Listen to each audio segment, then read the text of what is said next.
Hello, good evening all. I am Saurabh and I welcome all of you for this session for the NPTEL course IC Engines and Gas Turbines.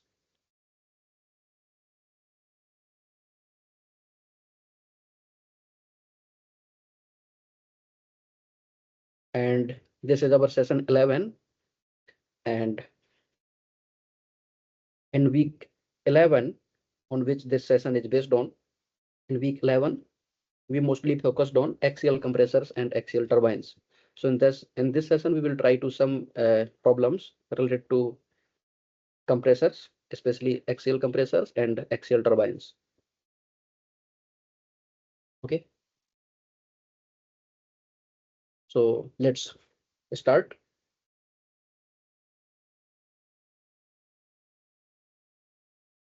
with question number 1.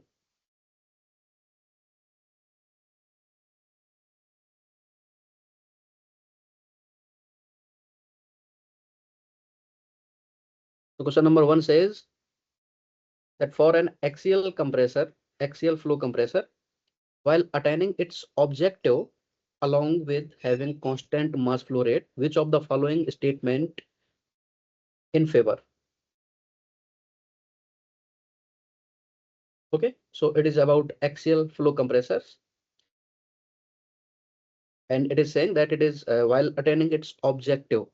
So what is the objective of an compressor? Objective of an compressor is to compress the air, right? And when you compress the air, then basically you are increasing the density, right? So, and it is given that it is having constant mass flow rate, of course, which of the following statement is in favor? So we have to tell which statement is correct.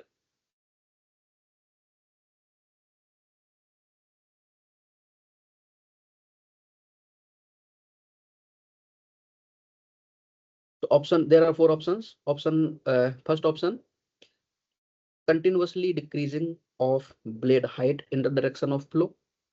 Option B, continuously increasing of blade height in the direction of flow. And option C, continuously decreasing of blade area. And last option, continuously increasing of blade area.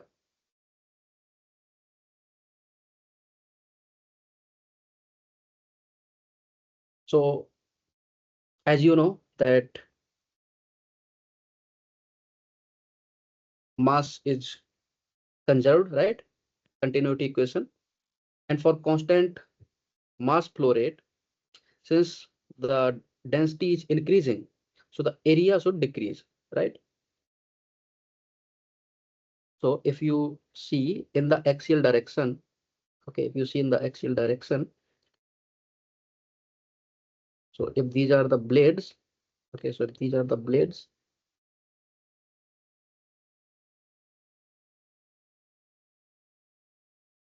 then this annulus,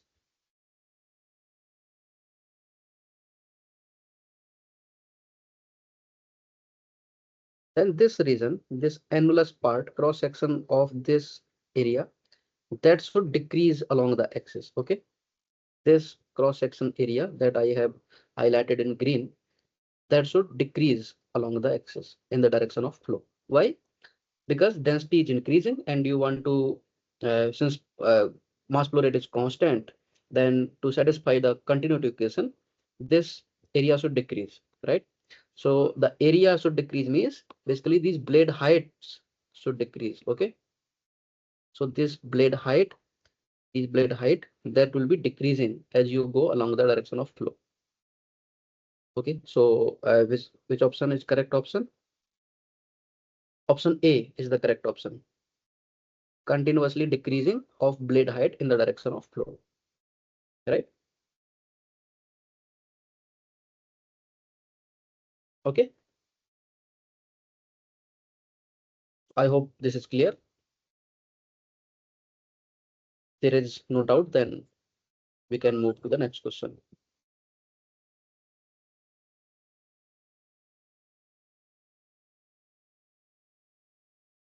So this is our question number 2. It says In thermodynamic analysis of flow through an axial flow compressor, which of the following statement is correct for the rotor? Okay, so you know that in a multi-stage compressor there are rotor and there are stators, right? So the stator is not rotating and rotor is of course rotating, right?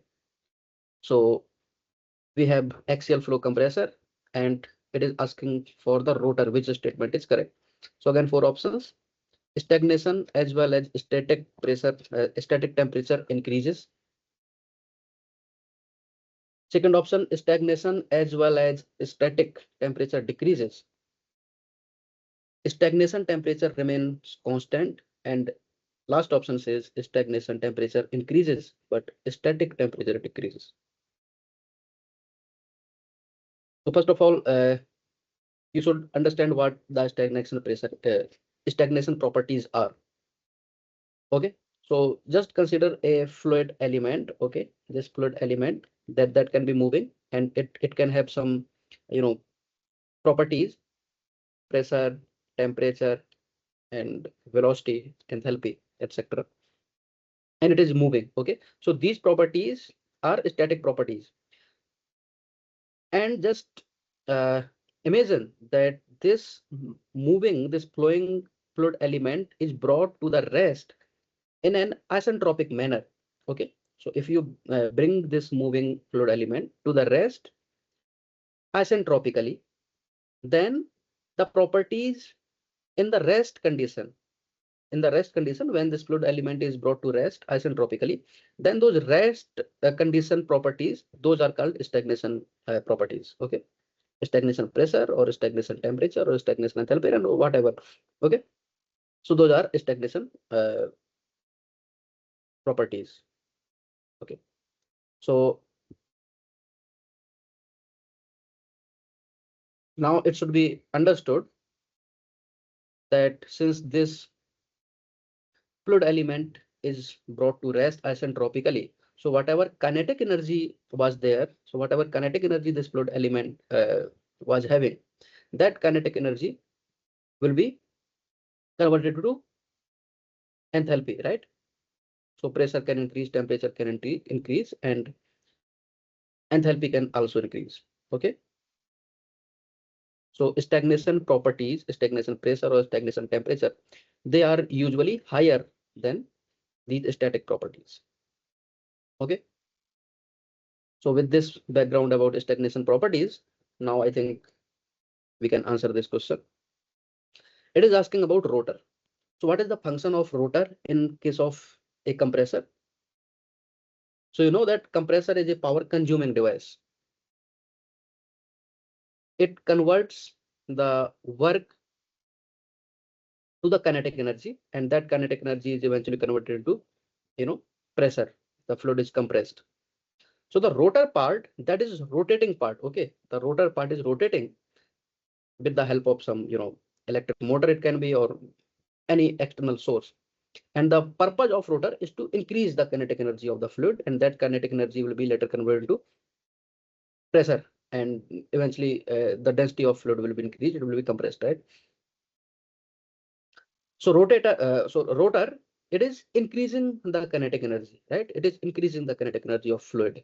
Okay, so increasing the kinetic energy of fluid means it will increase the static temperature, right? Sorry, it will increase the static temperature as well as it will increase the stagnation pressure temperature. Okay, so if you are having some fluid element, now this fluid element, as it will pass through the rotor blades, the rotor blades will impart some kinetic energy, it will increase the kinetic energy. Okay, so this fluid element is getting some work input. Okay, it is getting some work input, and after getting that work input, the static temperature as well as stagnation temperature will increase. Okay, so I hope this is clear. So options: stagnation as well as static temperature increases, decreases, remains constant, and last option is saying that Stagnation temperature increase, but static temperature decrease. Okay, so option A is correct, right? Stagnation temperature as well as static temperature both will increase. Okay.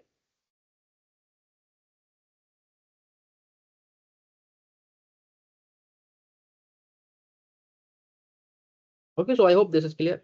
And if there is no doubt, then we move forward. Now coming to question number 3.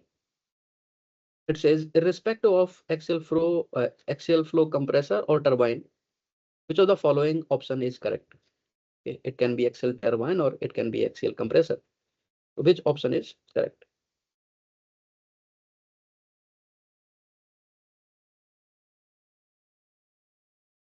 So again, you have 4 options. It is saying absolute velocity always increases, relative velocity component decreases, option C, axial velocity remains constant, and last part says all of the above. So to answer this question, all these terms, absolute velocity, relative velocity, axial velocity, this should be clear.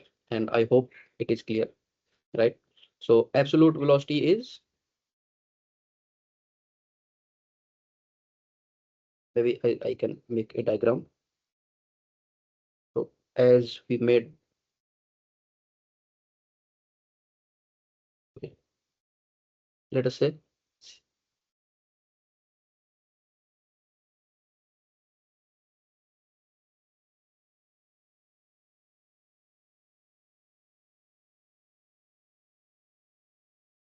okay, let us say this is the rotor and these are rotor blades.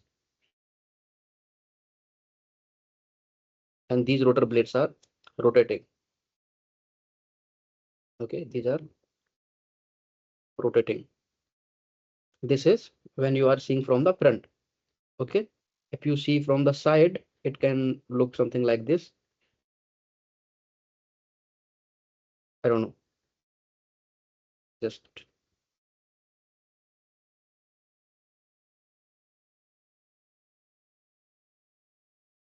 only this part we will see, right? And it is rotating. Okay, so it is, as it is rotating. Okay, so the blade will have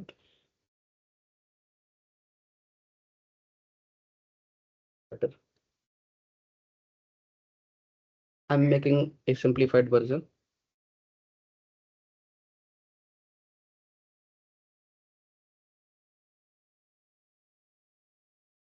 Just a minute.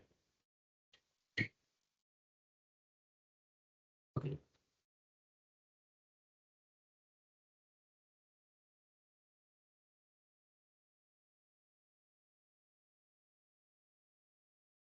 Okay, so all these blades are moving like this. Okay, and this is called tangential velocity. This is called tangential velocity or blade velocity. Both are same thing.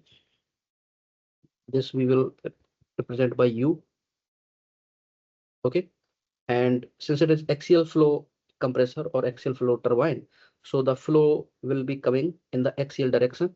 Okay, so the velocity with respect to the ground or a inertial frame, that velocity is called absolute velocity. Okay, that velocity is called absolute velocity, that we represent by C, absolute velocity. Okay, now this will come and it will, flow over the blade surface. Okay, now with respect to blade, the velocity will be different, right? That is called relative velocity. Okay, that is called relative velocity. Can come completely in the axial direction, or it can have some angle. Okay,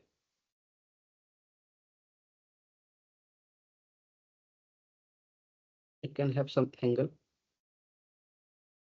Okay, and then this velocity vector can be decomposed in its components. The component which is along the axial direction, that is called axial velocity component, right? And the component which is along this tangential velocity component, that is called whirl component. Okay, whirl velocity component. Okay, and There can be some component along the radial direction as well, but since it is axial turbine, the radial component is negligible. Okay, so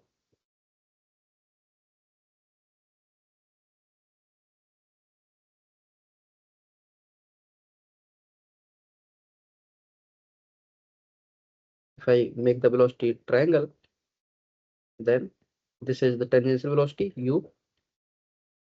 Okay,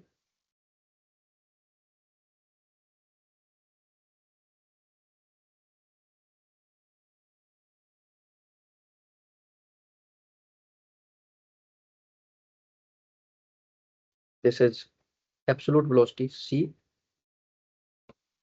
and this is relative velocity, that is v. Okay, so relative velocity is along the blade. Okay, so this blade, it is related to blade. Okay,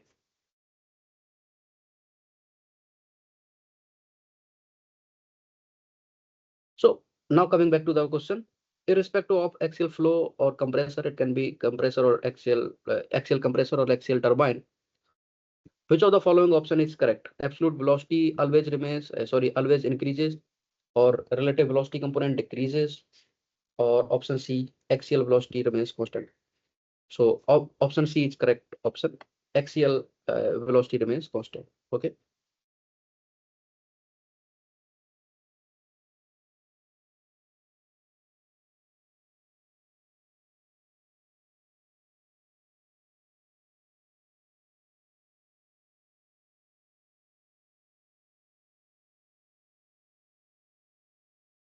Okay. So I hope it is clear. Now coming to question number 4.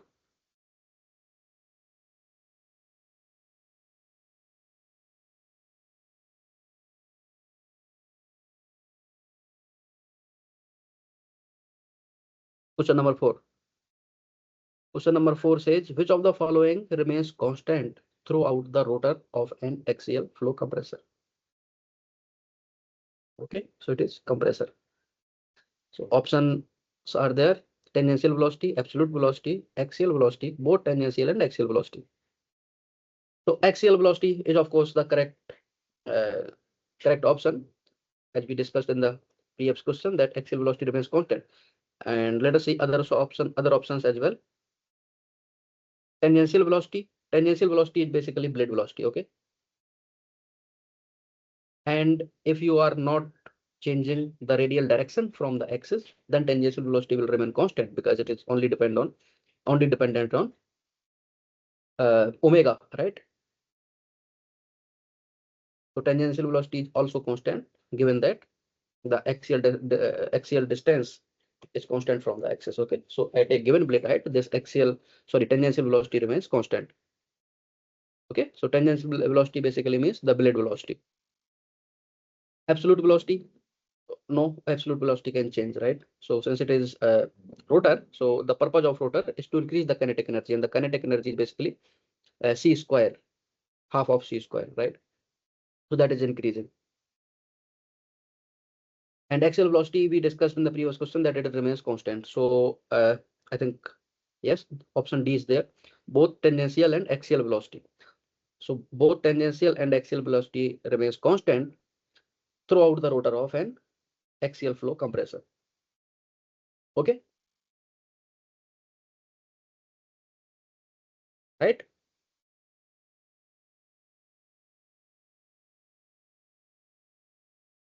So I think there should be no doubt in this question. Okay, so now moving to question number 5.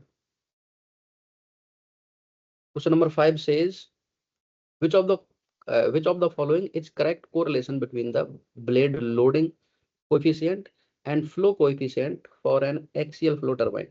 Okay, so we have some options, and those options are regarding some correlation between blade loading coefficient and flow coefficient. Anyways, the alpha is absolute velocity angle, beta is relative velocity blade angle, suffix 2 and 3 represents the inlet and outlet condition of rotor.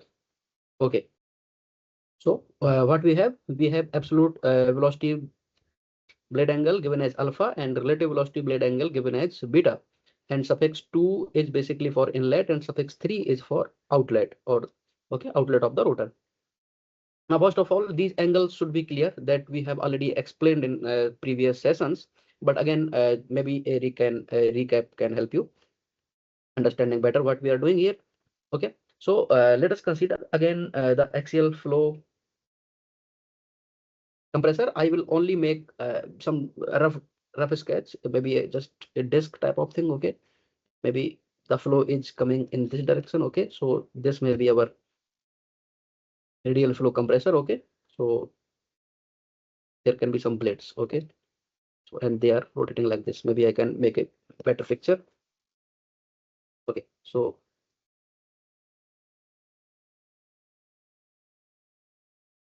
and here you can have some blades. You can have some blades. Okay, so these are our blades.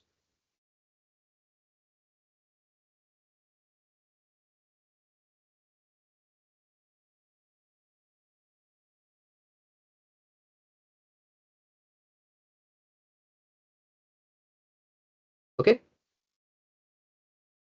and so on. And this is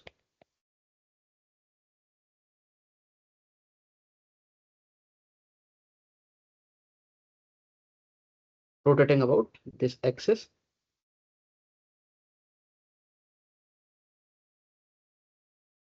Okay, so the blades will have velocity in this direction. Okay, so if I make just a top view of it, then it will look something like this.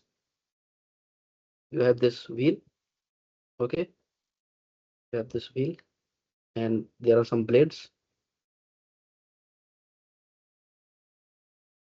I have here on the above one, I have made just straight blades, but they can have some curvature. Okay, curve, and it is rotating. So tangential velocity I'm making it u in this direction. Okay, this is the tangential velocity, and the flow, it will come tangentially be it like in this direction. Okay, in this direction it will come. Okay, so flow will come in this direction and it will move along the blade. Okay, so that will be the relative velocity. This blue one is the relative velocity, and this is the tangential velocity. So this will be the absolute velocity.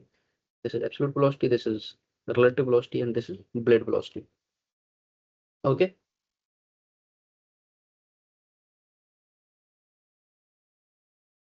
so velocity triangle, maybe I can make like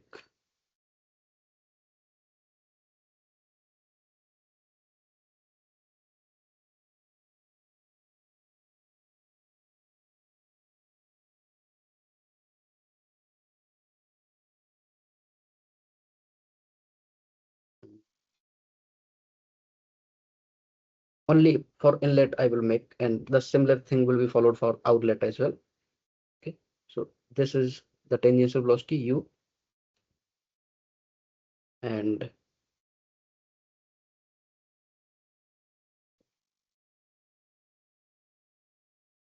this is the relative velocity v, and this is the absolute velocity c.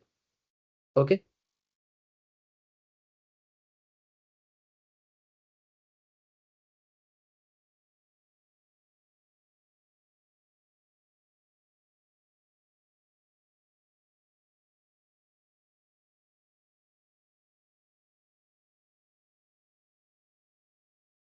so this relative velocity is along the blade. Okay, so the direction from the axial direction, the angle from the axial direction, that you can call as blade angle. Okay, so this is blade angle beta, this is blade angle, very sorry for beta, and the angle of absolute velocity, that is alpha. Okay, and similar thing will be followed for outlet as well. Okay, similar thing will be followed for outlet. And this C can be decomposed in two parts, right? Viral component, and one will be along the axial component. Okay, so C can be decomposed in two parts. One will be along this tangential direction, so that you can call as viral. Okay, and another one will be along the axial direction. Okay, C A and C viral. Okay, these are the velocity components decomposed. Okay, and a similar thing you can make for outlet, and maybe it is sometimes better to make the whole, I mean, the velocity triangles of outlet as inlet simultaneously together. Okay, so it is usually made something like this. This is u blade velocity. Okay, at one radial direction we are making, we are not changing the radial direction. And for inlet, if I make, then if this is the blade angle, the okay, the blade velocity, sorry, this is the blade direction, so the relative velocity will be along this. Okay, so the flow will be, this is actually our blade direction. Okay, this is our actually blade direction, and it is going in this direction. It is going in this direction. This is our blade direction, blade angle. So relative velocity will be along this. So this is our relative velocity v. So v1 for inlet we are making, and instead of calling one or two, okay, so 2 is for inlet and 3 is for outlet. So it should be v2.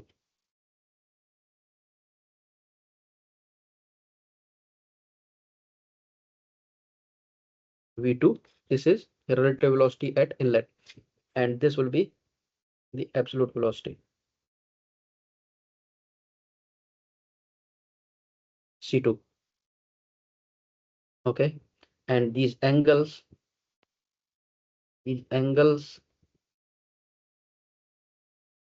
are called blade angles. Okay,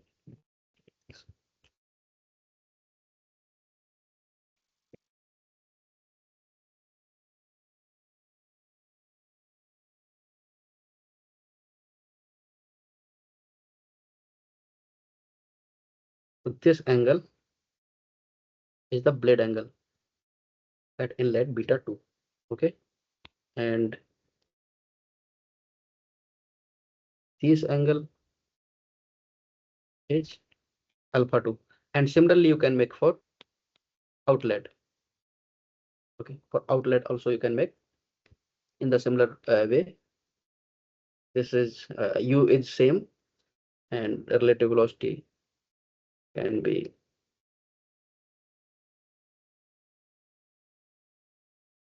this is relative velocity at outlet, this is v3, and this will be absolute velocity at outlet, it will be c3. Okay, so again, from the axial direction, these vertical lines are basically axial direction. Okay, this is actually axial direction, and this line is along tangential direction.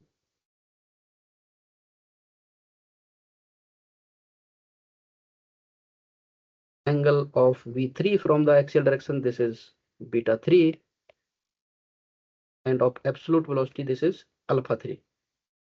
Okay, so now I hope everything is clear.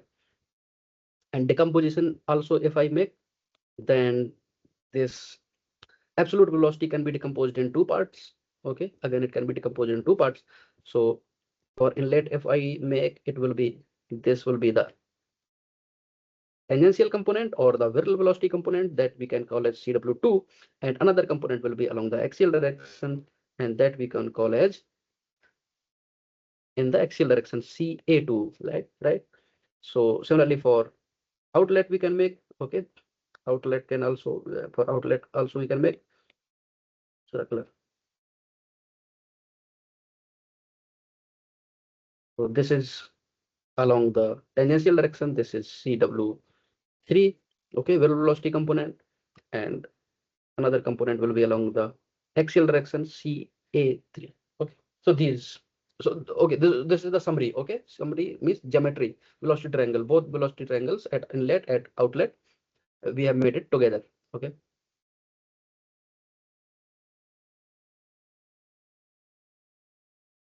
So this nomenclature, I hope now it is clear.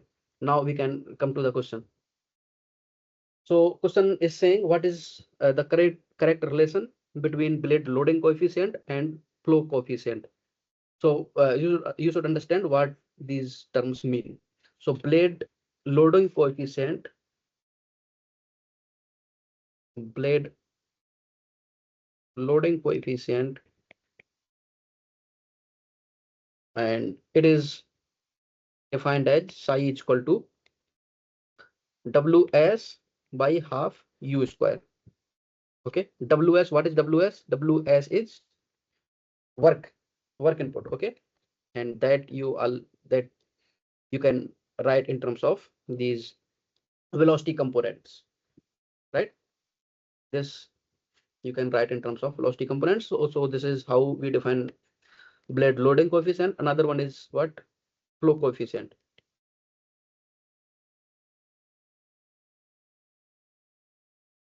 Flow coefficient phi, this is defined as ca, that is axial velocity, divided by u, that is blade velocity. Okay, so now you have to write psi in terms of phi. You have to write psi in terms of phi. So in expression of psi we have ws, and in expression of phi we have ca. So something we need to eliminate, right? So how do we eliminate? Maybe we can start writing the expression for ws. Ws, you know ws. What is ws?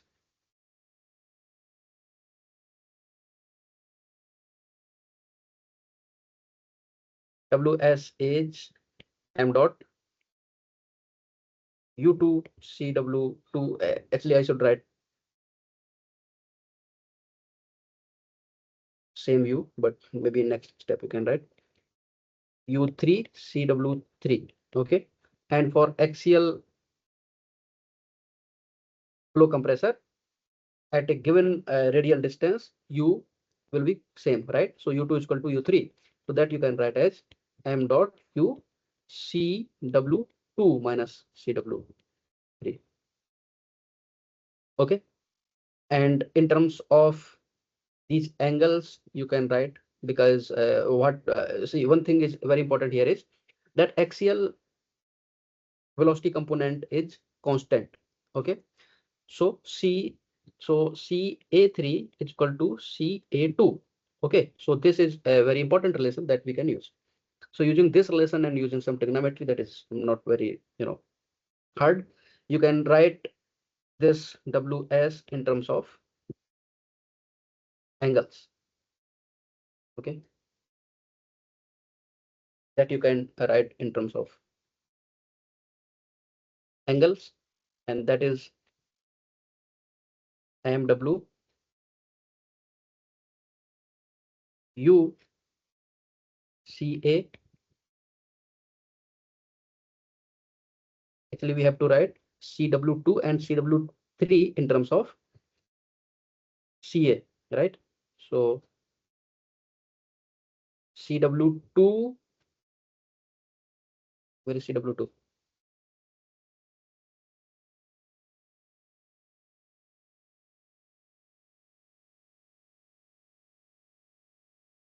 This is cw2. This is cw2. This we have to write in terms of ca2. Okay, this we have to write in terms of ca2. So cw2 will be equal to ca2 times tan beta 2, right?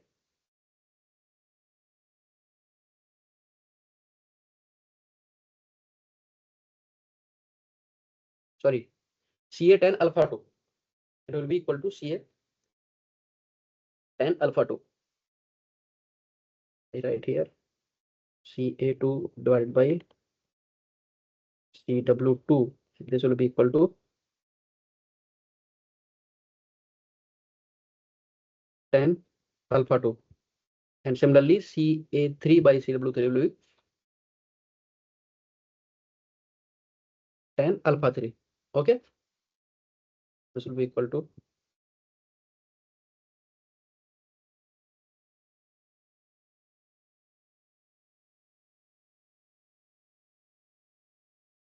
CW2 can be written as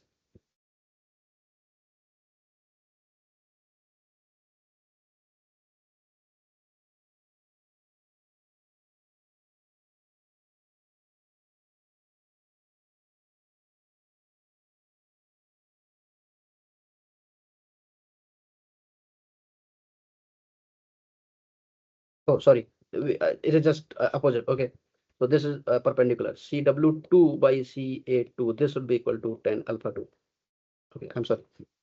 So CW10 can be written as CA2 times 10 alpha 2. Similarly, CA3 times 10 alpha 3. Since CA is equal to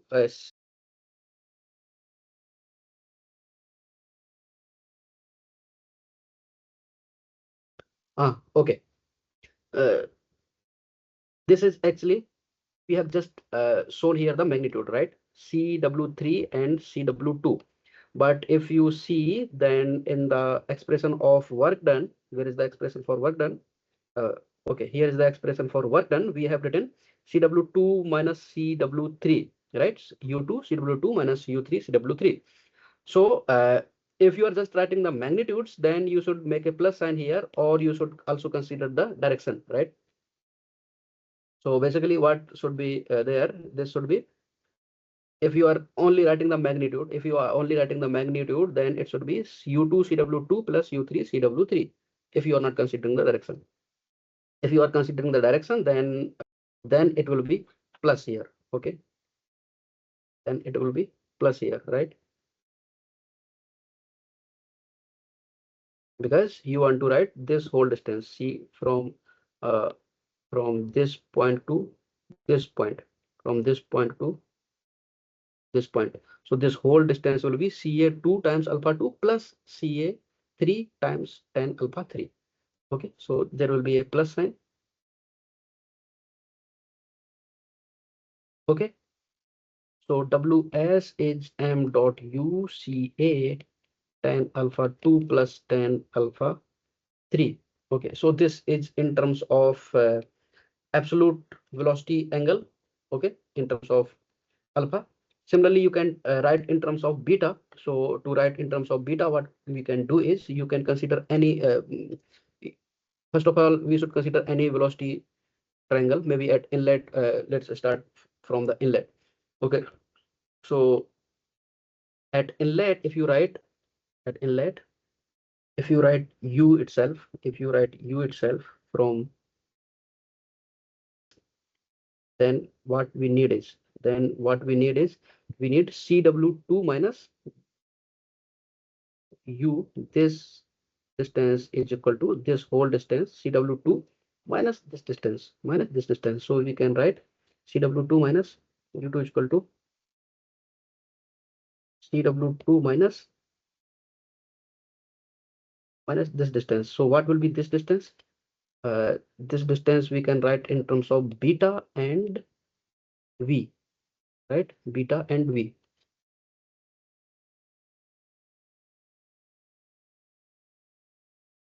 Also in terms of beta and CA, right? In terms of beta and CA,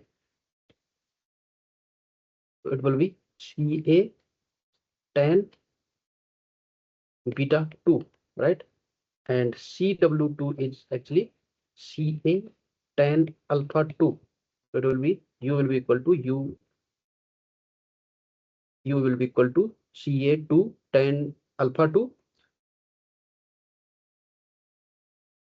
minus CA2 10 beta 2.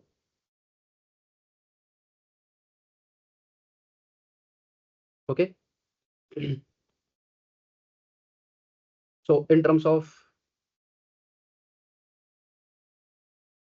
and C you can take out, so it will be CA 10 alpha 2 minus 10 beta 2.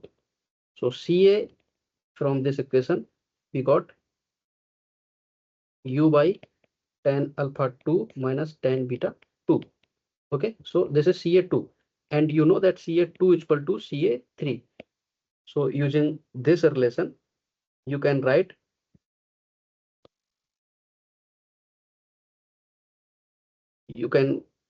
for both inlet as well as outlet. Then what you'll get is you'll get tan alpha 2 minus tan beta 2 equal to tan alpha 3 minus, sorry, it will be opposite, tan beta 3 minus tan alpha 3. So you can write tan alpha 2 plus tan alpha 3 is equal to tan beta 2 plus tan beta 3. Okay, so whatever equation we have got for ws, that you can write in terms of tan alpha as well as tan beta. Okay, so ws you can write in terms of both tan alpha and tan beta as well. Okay, so it will be equal to u times ca tan alpha 2 plus tan alpha 3, and that will be equal to MUCA tan beta 2 plus tan beta 3, right? So both of these are expression for WS. Now coming back to our question, we had to write this blade loading coefficient, and in blade loading coefficient we have WS. So psi we can write as W, that is M dot UCA tan alpha 2 plus tan alpha 3 divided by half U square. Okay, so this one you will be gone, then you will get psi equal to 2m dot Ca tan alpha 2 plus tan alpha 3 divided by u, right? And if you compare this relation with flow coefficient is phi is equal to Ca by V. Okay, so the Ca by V, Ca by U, the Ca by U, this is your phi, right?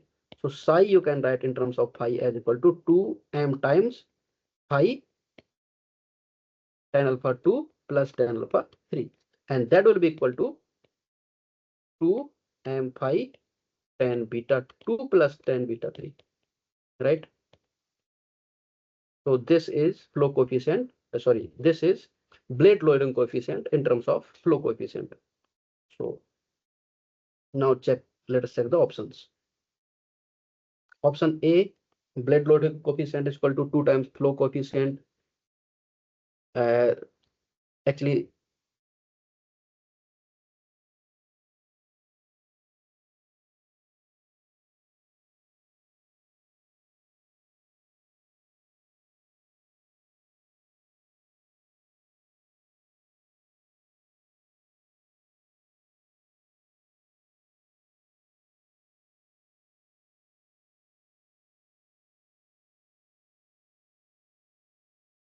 okay, for per unit mass basis, this m will not be there, right?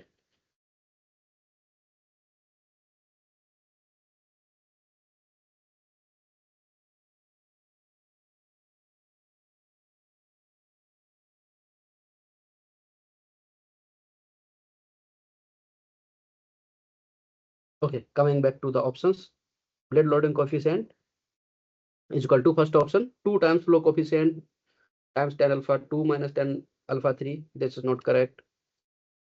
B is 2 divided by flow coefficient. This is also not correct. And third option is 2 times flow coefficient divided by something. This is also not correct. And option D is 2 times flow coefficient times tan alpha 2 times plus tan alpha 3. So option D is correct, right?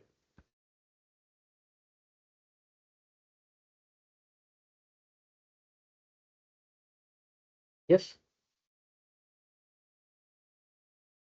Okay.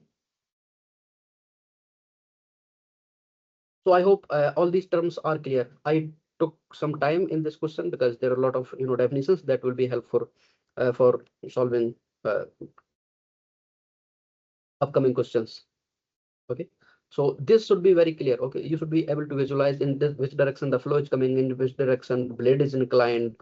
Okay. And how to make these velocity triangles.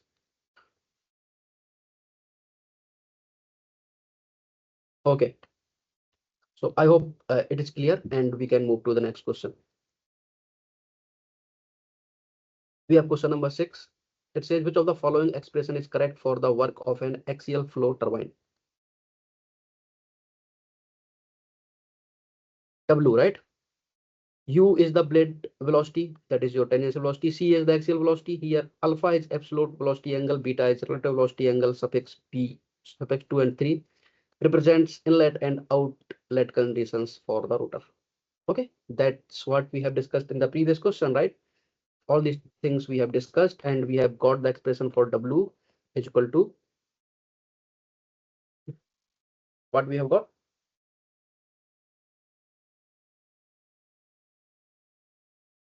This is what we have got. This one, right? MUCA times tan alpha 2 plus tan alpha 3, that is equal to MUCA tan beta 2 plus tan beta 3.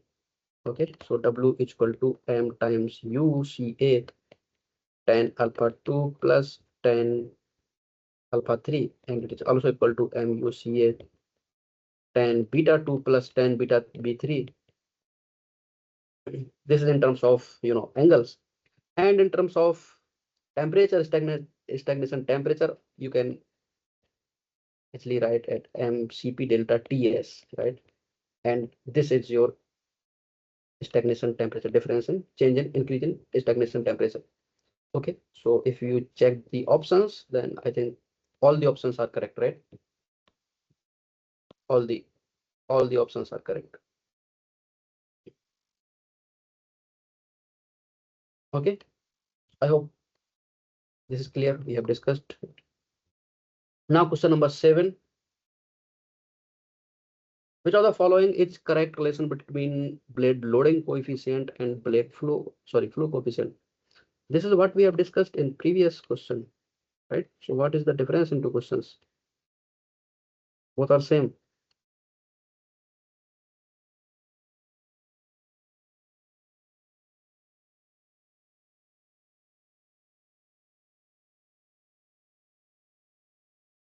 Yes.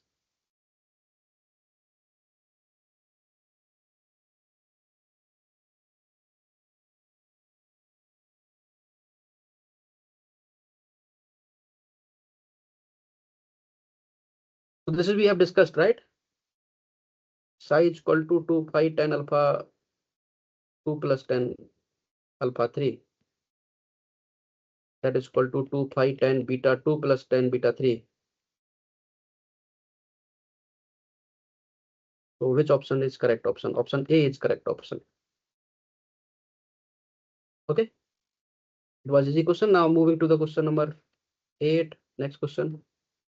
Question number 8 says, for a given expression of the blade loading coefficient, identify the alphabet alpha. Sorry, A. So blade loading coefficient is equal to axial turbine stage work, right? That is W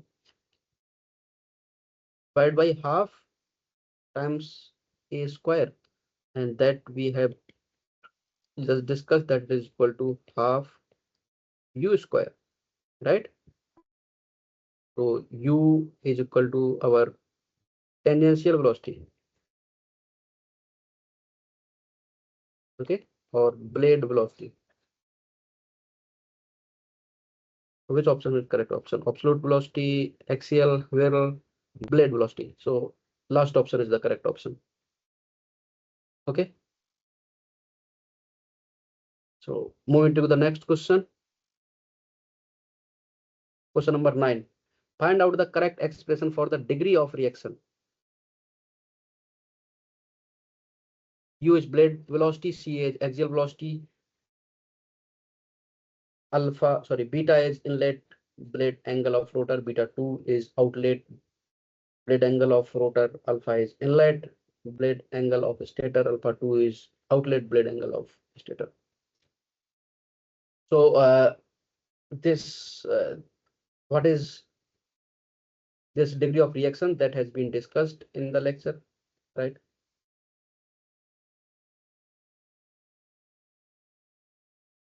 The degree of reaction is actually defined as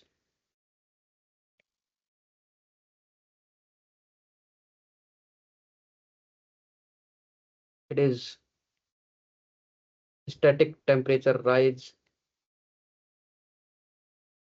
in rotor divided by static temperature rise in rotor plus stator, that is stage, right? So that is the definition of the degree of reaction. Okay.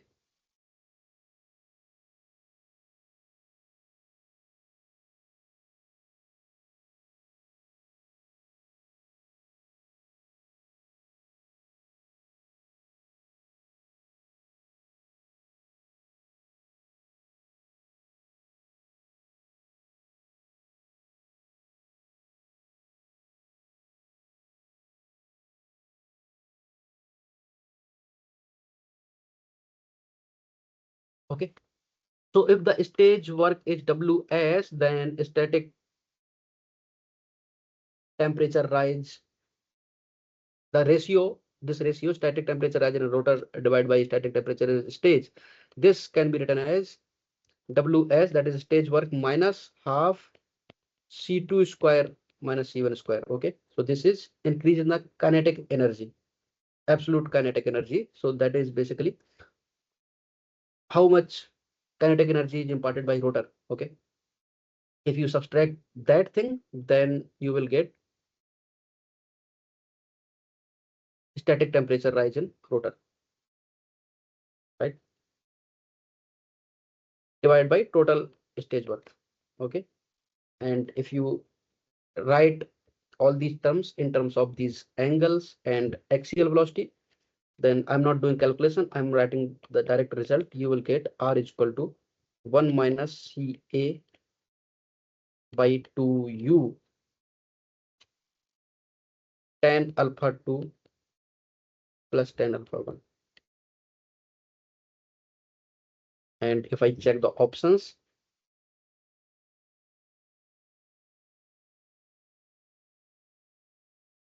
then I think last option is correct, option D.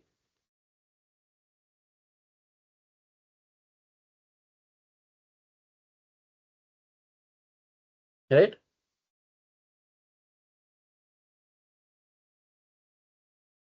I hope there is no doubt. It is just, mathematics. Now coming to next question, question number 10. It is saying identify the correct option for the systems mentioned by alphabet A and B. So there's some blade geometry, two different geometries, A and B. So in A, we can see that this is the flow direction, right? Inside this blade gap.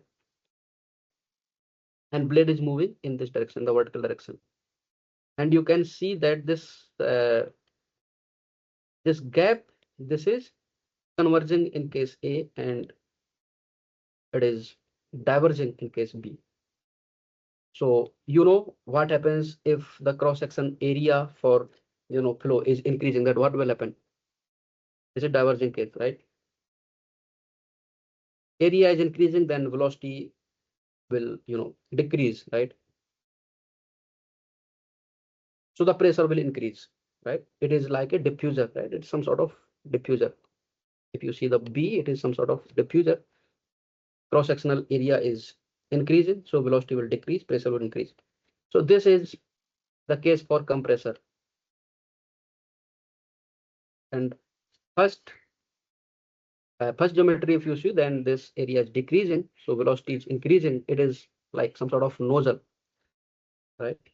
So if we check the options, option A says both are axial turbine blades. Option B says both are axial compressor blades.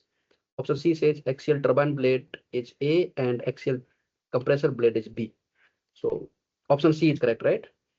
B is axial compressor and option A is axial turbine, right?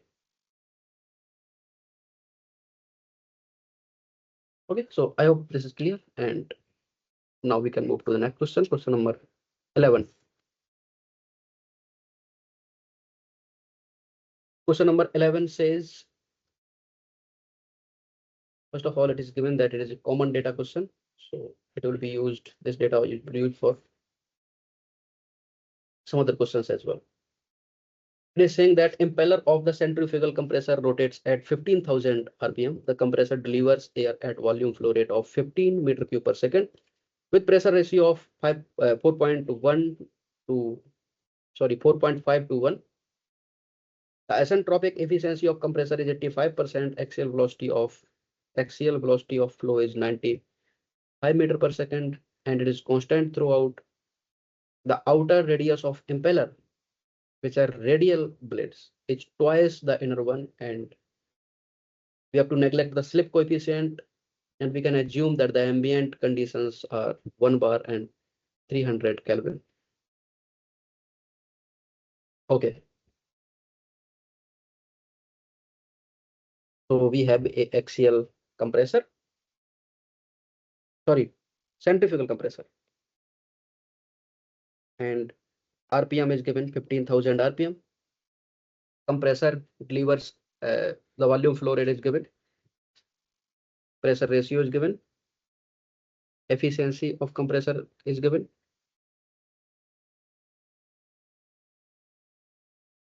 axial velocity is given, and relation between inner radius and outer radius is given, and ambient conditions are also given. Okay,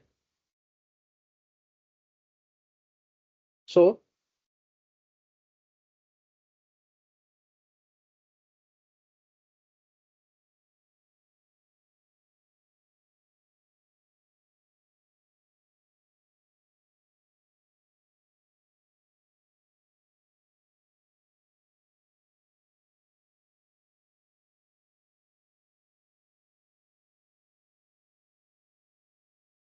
it has radial blades. So blade means the relative velocity will be along the radial direction, because it has to be along the blades, right? Blade angle, and blade is along the radial direction. Okay.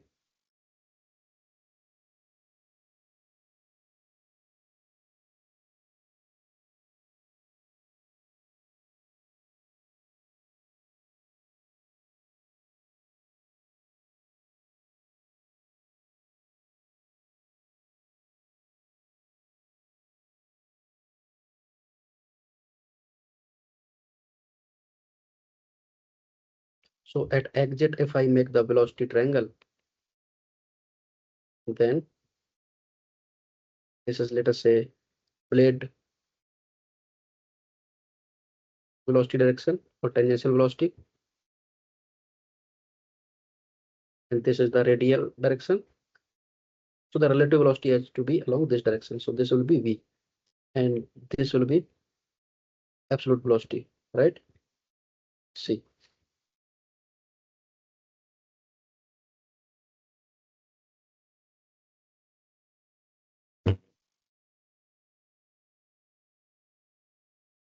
So the variable velocity component CW is U, and that is what is given in the question, that we have to consider slip coefficient is 0, right? No slip coefficient. Okay. We have to tell the blade speed at the impeller exit in meter per second.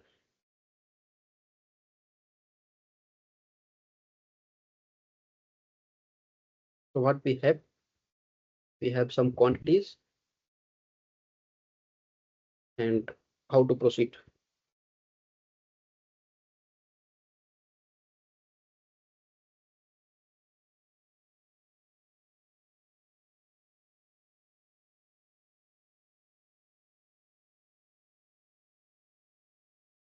Uh, if we write the expression for the work done, okay, at then Ws will be equal to m dot u2 cw2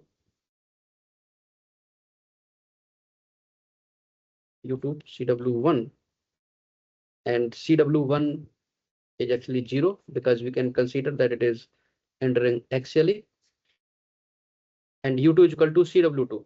So ws will be equal to m dot u square. Okay, so u is actually u2. M dot is given, right? Mass flow rate is given. In terms of volume it is given, but anyways, volume flow rate is given, and u2 we have to find, right? We have to find u2. So u2 will be ws by m dot root, right?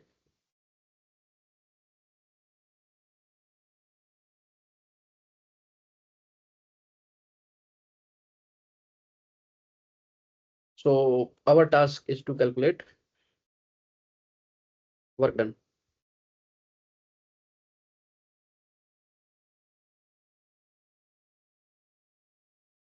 Now to calculate the work done, we will have to find delta T, right? Stagnation temperature difference. And how to find that?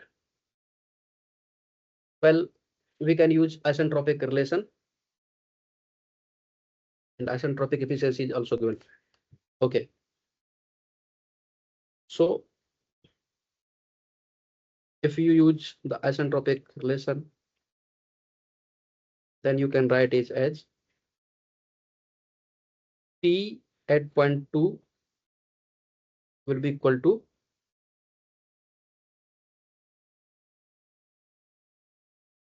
T at point 1, okay, at inlet, and P2 by P1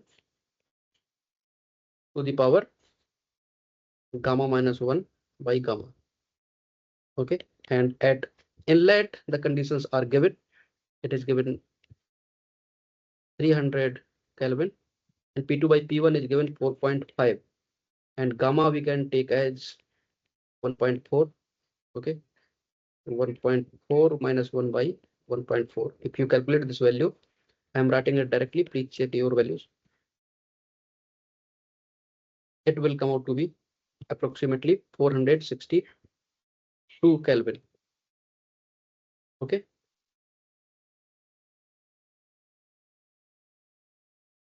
Now isentropic efficiency is given, so we can find the actual stagnation temperature at exit. So this will be, and as this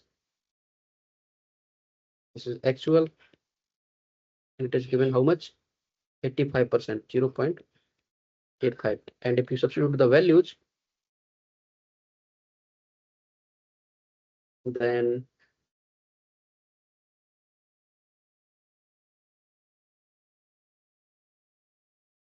is equal to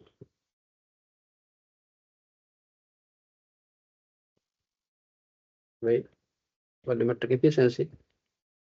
So we have actual stagnation temperature T2 is equal to, if we substitute the values, then you will get it approximately 490 Kelvin. Okay.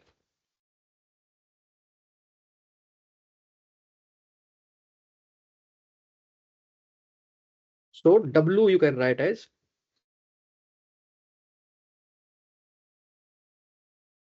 Cp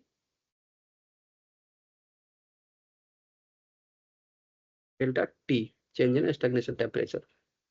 Okay, now if you take Cp approximately 1005 joule per kg Kelvin, then if you substitute it, then you will get work done is equal to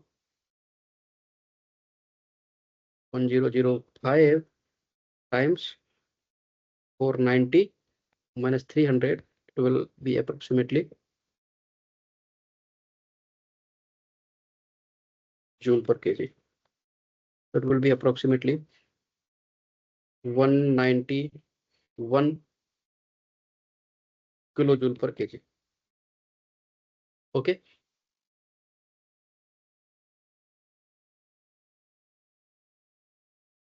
So W is equal to mass flow rate times this 191 kilojoule per kg.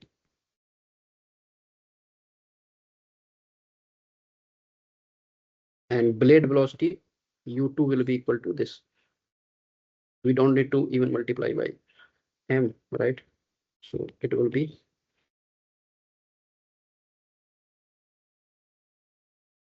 the square root of this quantity.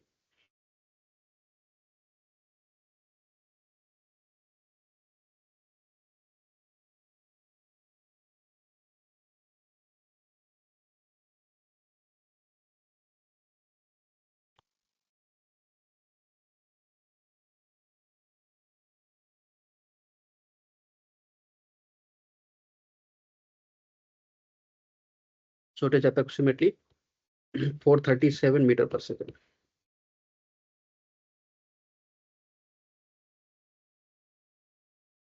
So closest option is 436.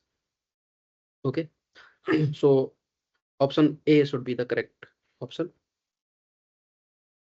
Okay, I have written the approximate values. You can do it yourself and you can use the exact values.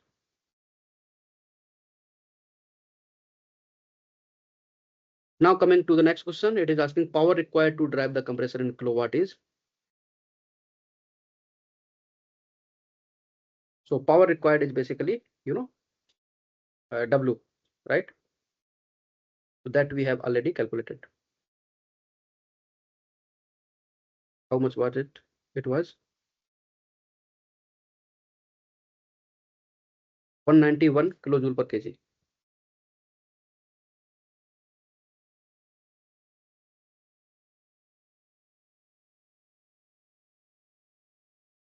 Okay, if you multiply this thing by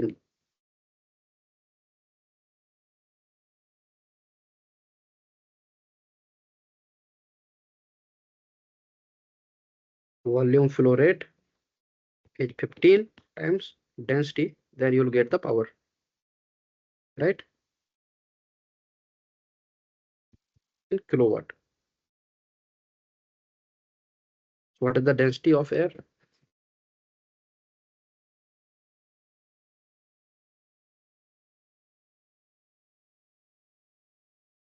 What is in meter? I think there's some mistake. It should be kilowatt per kg, right? Then it will be correct. Now it will be 190. How much it was? 191, right? 191 kilojoule per kg